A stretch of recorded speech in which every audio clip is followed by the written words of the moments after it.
A very good morning, Orchidians. How are you all doing today? So this is a vibrant morning and you're all awaited here. Do you know why you have assembled here? It's for the Youngestanis Conclave, and it's something great initiative. It's a great initiative by the TOS in recognizing innovative solutions around the world. And firstly, I would like to thank the distinguished principal and the distinguished director of TOS for having invited me here and giving me this privilege to address this vibrant gathering this morning in the presence of Mr. Bajaj, the stalwart of automobile industry, who rewrote the history of sports biking in India with his legendary Pulsar that has a global footprint. So I'm indeed very lucky to share this dais with him today. I'm also very blessed to be standing here in a school where Dr. Kalam, the epitome of wisdom and benevolence, had set his foot on 5 years ago. Today, I'll be sharing with you insights of how I invented a device to detect silent heart attacks from merely a small idea. So when I was 13, my grandfather succumbed to a silent heart attack. So when the disease hits so close to home, I knew I needed to learn more. So I went online to find answers for this. So using the internet, I found a variety of statistics on heart attacks, and what I had found shocked me. So can we have the next slide, please? So over 85% of all heart attacks go unnoticed just because they cannot be diagnosed due to the lack of absolute symptoms. When someone has less than 2% chances of survival, that means less than two people out of every 100 has a chance of survival. Can we have the next slide, please? So why are we so bad at detecting silent heart attacks? The reason: today's current modern medicine is a 60-year-old technique and it's non-proactive. But also, it's extremely expensive, costing roughly about rupees 5,000 for a TROP-T test and more than ₹1 lakh for a medical treatment post a heart attack, which is certainly not an option for low-income patients. In addition, a heart attack is a non-symptomatic disease. Your doctor would have to be ridiculously suspicious that you're prone to a heart attack to give you a blood test.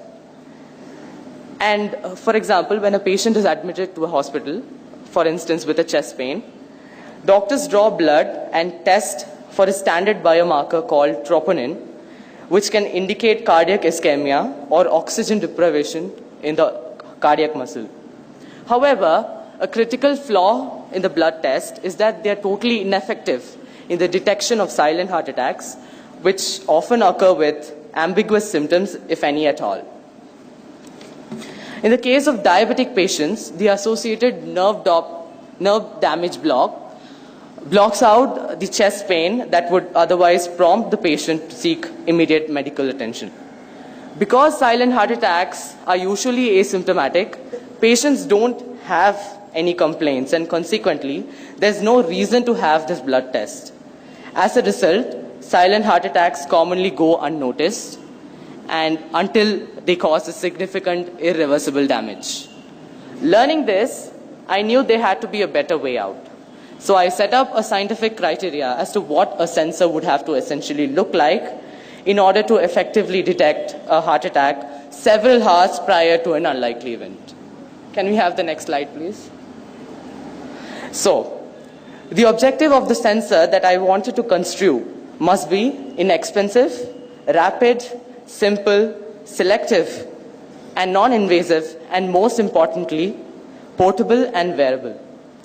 The framework to my invention was the significant changes that the organ undergoes before a total failure, which will eventually result in a massive cardiac arrest. To be clear, the heart keeps on signaling out and sending out SOS impulses before completely failing.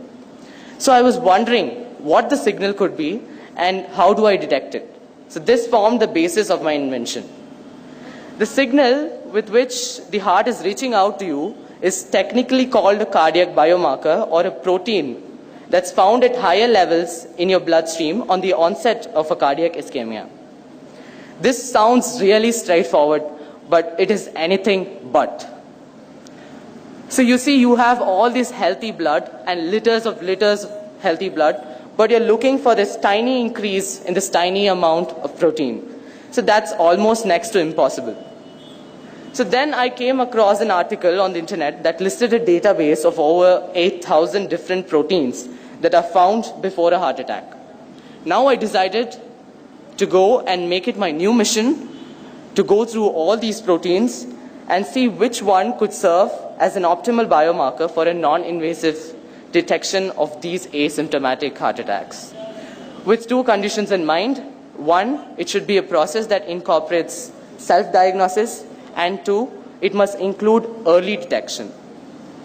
And so I'm just plugging out and chugging out through this gargantuous task, and finally, after innumerable tries, I find my protein.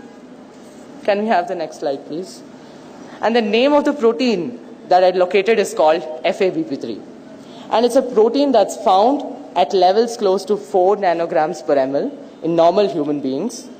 But on the onset of a cardiac ischemia, the levels of the protein keeps increasing abysmally.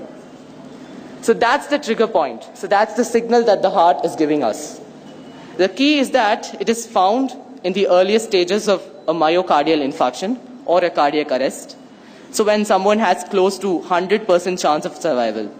So now that I'd found a reliable protein to detect, so I then shifted my actual focus to actually detecting that protein, and thus silent heart attacks.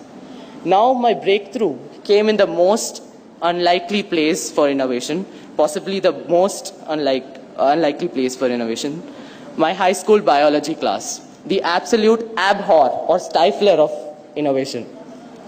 So, and I snuck in this article of protein differentiation from where I started my research, and but it was shortly afterwards that I discovered that my once brilliant procedure had something like 1 million holes in it. And over the course of 23 months, almost 23 months, I painstakingly filled each and every one of those holes. And the result? One small patch type sensor that costs rupees 900 and works 24/7. Can we have the next slide, please? So this is the patch. This is the patch type sensor. So, and this makes it about 200 times faster, over 5 times less expensive, and 100 times more sensitive than the current standard of detection. So how does it work? So once the sensor band is worn around your wrist, a very small magnitude of positive charge is induced to detect and accumulate these proteins, these negatively charged FABP3 molecules. And it sounds very simple, isn't it? But it's probably not. The most crucial part is post-accumulation of these proteins. So where I developed a unique spectroscopical method to non-invasively detect these proteins without taking a blood test. So it's completely non-invasive.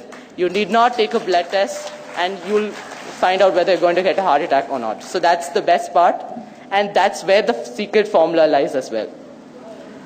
So the device will hence indicate to the patient that his FABP3 levels are taking a steady rise, and he has to seek immediate medical attention. One of the best parts of the sensor, though, is that it has close to 100% accuracy and can detect the coming of silent heart attacks in the earliest stages, 6 hours prior to the event. So when someone has close to 100% chance of survival.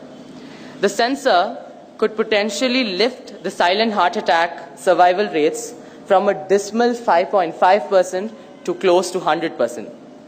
And so hopefully one day, with the help of these devices, we can always have those loved ones with us.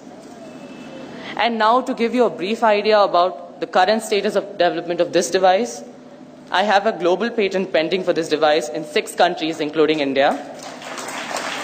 After signing a MOU with AIIMS New Delhi and the Ministry of Health and Family Welfare, Government of India, for the commercial production of the device earlier this year. The device now proudly holds clinical validation from AIIMS New Delhi, Tokyo University of Science, Japan, and the Royal Society of Medicine, London. It is likely to surface out by the end of 2018 for use by the public. Hadn't my parents supported me in all of these endeavors, be it initial funding until I got a grant from the president, or emotional support at the times when I had tons and tons of failures, I wouldn't have been here before you, presenting to you a device that has the potential to revolutionize modern medicine. Fellow friends, just remember, we are still on the shores of a vast ocean of scientific knowledge, which is unfathomable, waiting to be discovered by your inquisitive minds. Step out and make the world better with science. Thank you very much. अगर ये video आपको अच्छी लगे तो यहाँ पर ये देखिए लाल आइकन आया, आपको इसको टच करना है सब्सक्राइब करने के लिए। हमारी सारी लेटेस्ट वीडियो का जो है आपको अपडेट मिलेगा, तो आप इस बेल वाले निशान को भी टच करें। और अगर आप हमारी वीडियो को प्ले लिस्ट में देखना चाहें तो डिफरेंट प्रकार की ये हमारी प्ले लिस्ट है, और आप अगर वीडियो की पूरी लिस्ट देखना चाहते हैं तो आप यहाँ पर ये हमारी लेटेस्ट वीडियो देख सकते हैं। तो इस प्रकार जो है आप हमारी वीडियो को सर्च कर सकते हैं। और यदि आप न्यू यूज़र हैं और आपने अभी हमारे चैनल को यूट्यूब में नहीं देखा तो आप सर्च बटन में जाकर सुखदेव तनेजा लिखें और ये हमारा चैनल आ जाएगा। तो इस प्रकार जो है आप हमें ढूंढ सकते हैं। तो इस चैनल को ज़रूर सब्सक्राइब कीजिए। धन्यवाद।